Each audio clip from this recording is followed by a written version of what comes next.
プールで水出しっぱなしは弁償なのにストーブで数十億の火事は0円。今このニュースが大炎上しています。週刊誌や弁護士たちは教師に弁償させるべきだ。法律上は0円だと大激論。世論は絶対に払わせろの一色です。でもお金の面から見るとこの法律論はほぼ意味がありません。なぜならどちらに転んでも最終的にその数十億円を払うのはあなたで確定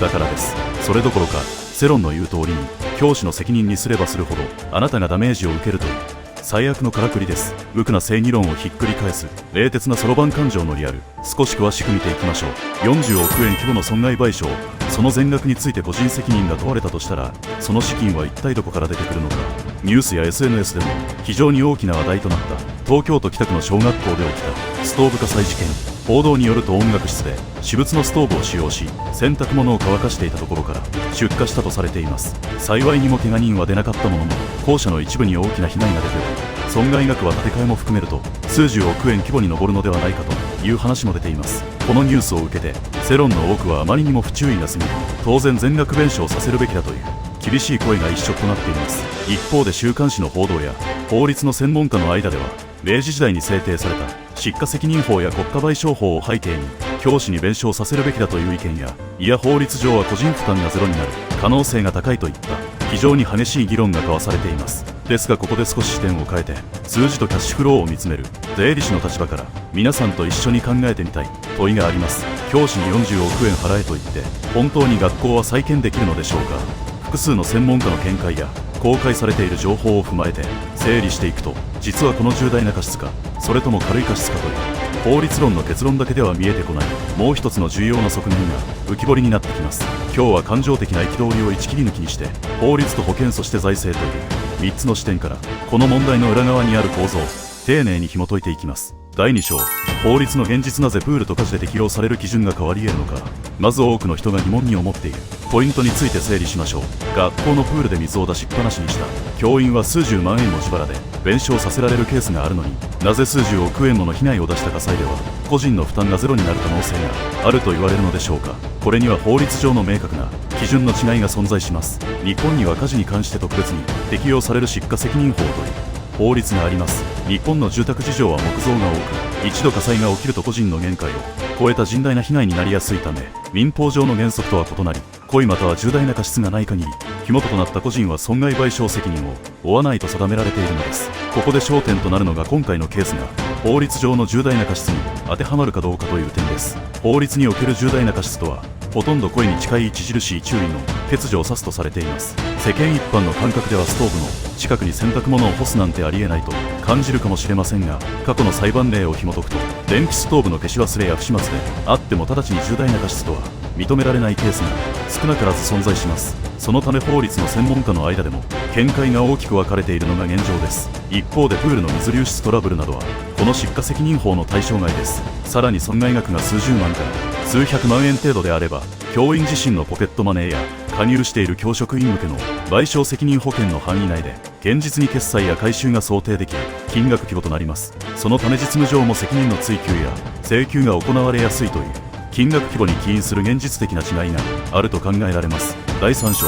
財務の現実責任の確定と資金の回収は別問題。ではここからが本日の本題です。先ほど申し上げた通り法律論においてはまず厳格に権利義務関係を明確にすることが重要になります。つまり誰にどれだけの責任があるかを決めることがゴールです。一方で私たち税理士や会計のプロはそこにその権利が実際に回収可能なのかという貸借対照表の視点を加えます。ここで責任の確定と資金の回収は別問題であるという実務の壁が浮き彫りになります。世論としては責任を明確にすべきだという声が強くなるのも自然なことです。しかし実務の財務会計から見ると景色は全く異なります。画面には貸借対照表、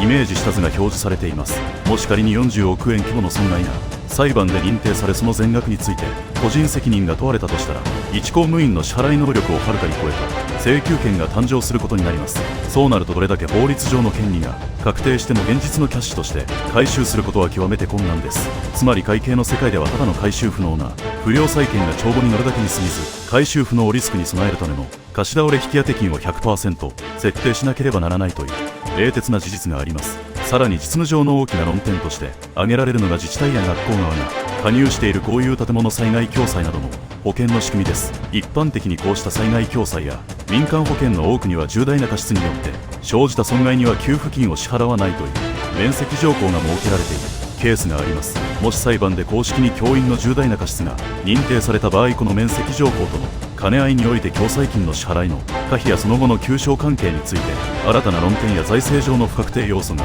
生じる可能性が浮き彫りになってきます。責任を明確にすることと実際に資金を確保できるかどうかは